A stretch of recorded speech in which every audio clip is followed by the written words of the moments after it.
ವಿಜೇಂದ್ರ ಅವರು, ತೇಜಸ್ವಿ ಸೂರ್ಯ, ಇನ್ನು ಕೆಲವರೆಲ್ಲ ಬಿಜೆಪಿ ಮುಖಂಡರು ಮಾತಾಡ್ತಾ ಇದ್ದಾರೆ. ಇವರಿಗೆ ಇಷ್ಟೇನೆ ಗೊತ್ತಿಲ್ಲ. ಅವರು ಪ್ರಧಾನಮಂತ್ರಿ ಆಗಿದ್ದಾಗ ಅನುಮೋದನೆ ಪಡ್ಕೊಂಡು MV ರೋಡಲ್ಲಿ ಈಗ ಮೆಟ್ರೋ ಸ್ಟೇಷನ್ ಇದೆಯಲ್ಲ, ಅಲ್ಲಿ ಶಂಕುಸ್ಥಾಪನೆ ಆಗಿದ್ದು. ಆಗ ಧರ್ಮ್ ಸಿಂಗ್ ಅವರು ಚೀಫ್ ಮಿನಿಸ್ಟರ್ ಆಗಿದ್ದರು. ನಾನು ಬೆಂಗಳೂರು ನಗರದ ಉಸ್ತುವಾರಿ ಸಚಿವನಾಗಿದ್ದೆ. ಆವತ್ತು ಮೆಟ್ರೋ ಫಸ್ಟ್ ಫೇಸ್ಗೆ ಆವತ್ತು ಶಂಕುಸ್ಥಾಪನೆ ಆಗಿತ್ತು.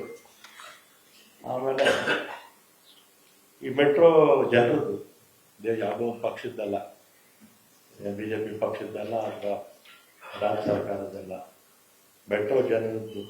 ಯಾವ ಪಕ್ಷದ ಸ್ವತ್ತು ಕೂಡ ಅಲ್ಲ ಅಂತ ಇನ್ನೊಮ್ಮೆ BJP ಹೇಳೋದಕ್ಕೆ ಇಷ್ಟಪಡ್ತೀನಿ. ಮತ್ತೆ ಅವ್ರಿಗೆ ಕೆಲಸ ಮಾಡೋದಕ್ಕಿಂತಲೂ ಪ್ರಚಾರದ ಹುಚ್ಚು, ಪ್ರಚಾರ ಪ್ರಿಯರು. ಏನು ಮಾಡದೇ ಇದ್ರು ಕೂಡ ನಾವು ಮಾಡಿದ್ದೀವಿ ಅಂತ ಹೇಳೋದು, ಬೇರೆಯವ್ರು ಮಾಡೋದನ್ನು ನಾವೇ ಮಾಡಿದ್ದೀವಿ ಅಂತ ಹೇಳೋದು. ಅಂತ ಜನಕ್ಕೆ ನಾವೇನು ಹೇಳೋದು? ಆಮೇಲೆ ಏನು ರಾಜ್ಯ ಸರ್ಕಾರ ಸಣ್ಣ ಪಾಲ್ದಾರ ಏನಲ್ಲ. ಇಲ್ಲ, ಕೇಂದ್ರ ಸರ್ಕಾರ 90% ಕೊಟ್ಬಿಟ್ಟು ರಾಜ್ಯ ಸರ್ಕಾರ 10% ಕೊಟ್ಬಿಟ್ಟಿದ್ರೆ ಸಣ್ಣ ಪಾಲ್ದಾರ ಆಗ್ತೀವಿ ನಾವು. ಆಕ್ಚುಯಲ್ ಆಗಿ ದೊಡ್ಡ ಪಾಲ್ದಾರರು ನಾವೇ. ದೊಡ್ಡ ಪಾಲ್ದಾರರು ನಮ್ಮ ರಾಜ್ಯ ಸರ್ಕಾರ. ನಿಮ್ಗೆಲ್ಲ ಅಂಕಿ-ಅಂಶ ಕೊಟ್ಟಿದ್ದೀನಿ.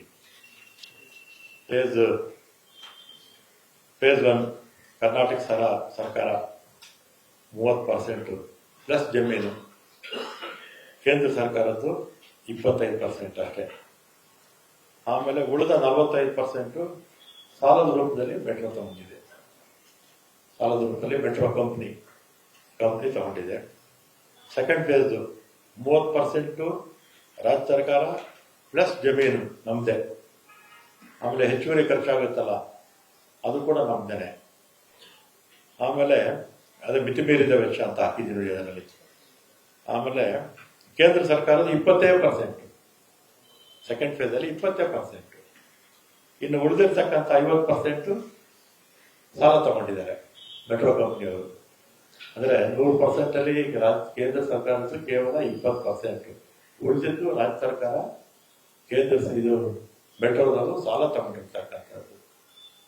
ಆಮೇಲೆ ಮೂರನೇ ಫೇಸು ರಾಜ್ಯ ಸರ್ಕಾರದ 20% ಸಂಪೂರ್ಣ ಜಮೀನು ಮತ್ತು ಪುನರ್ವಸತಿ ವೆಚ್ಚ, ಕೇಂದ್ರ ಸರ್ಕಾರದ 20%.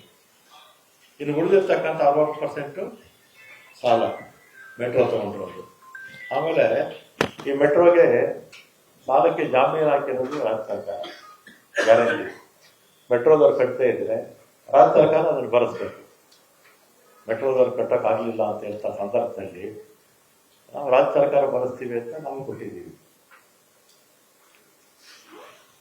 ಮತ್ತೆ ಪ್ರತಿ ಹಂತದಲ್ಲೂ ಕೂಡ ಸರ್ಕಾರ ಜಮೀನಿಗೆ ಹೆಚ್ಚು ನಾವು ಹಣ ಕೊಡಬೇಕಾಗಿದೆ. ಈಗ ಲ್ಯಾಂಡ್ ಎಕ್ವಿಷನ್ ಭಾಳ ಕಾಸ್ಟ್ಲಿ ಆಗೋಯಿತು. 2 ಪಟ್ಟು 3 ಪಟ್ಟು ಬೆಂಗಳೂರಲ್ಲಿ 3 ಪಟ್ಟು ನಾವು ಕೊಡಬೇಕು. ಅದಕ್ಕೆ ಎಲ್ಲರೂ ಕೂಡ ಲ್ಯಾಂಡ್ ಎಕ್ವಿಷನ್ ಆದಾಗ ಮೆಟ್ರೋ ದರ ಕೊಡಿ ಅಂತ ಹೇಳ್ತಾರೆ. ಯಾಕೆಂದರೆ ಮೆಟ್ರೋದವ್ರು ಸ್ವಲ್ಪ ಜಾಸ್ತಿ ಕೊಡ್ತಾರೆ ಅಂತೇಳಿ ಬೇರೆಯವರು ಕೂಡ ಮೆಟ್ರೋ ದರ ಕೊಡ್ತಾರೆ ಅಂತ ಹೇಳ್ತಾರೆ. ಆ ಲ್ಯಾಂಡ್ ಅದೇನು ಅಮೌಂಟ್ ಆಗುತ್ತೆ ಅದು ಕೊಡ್ತಿರ್ತಕ್ಕಂಥದ್ದು ನಾವು. ಆಮೇಲೆ ಇದೆಲ್ಲ BJPಯವರು ಬೇರೆ ಯಾರನ್ನ ರಾಜ್ಯದವರು ಇನ್ಯಾರಾದರೂ ಹೇಳಿದ್ರೆ ಓಕೆ. ಆಮೇಲೆ ಇದ್ರಲ್ಲ ಯಾರು 3 ವರ್ಷ ಇದ್ರಲ್ಲ ಇವರು, ಅಂಜುಮ್ ಪರ್ವೇಜ್ ಇದ್ರು. ಅದಾದ್ಮೇಲೆ ಮಹೇಶ್ ಇದ್ರು.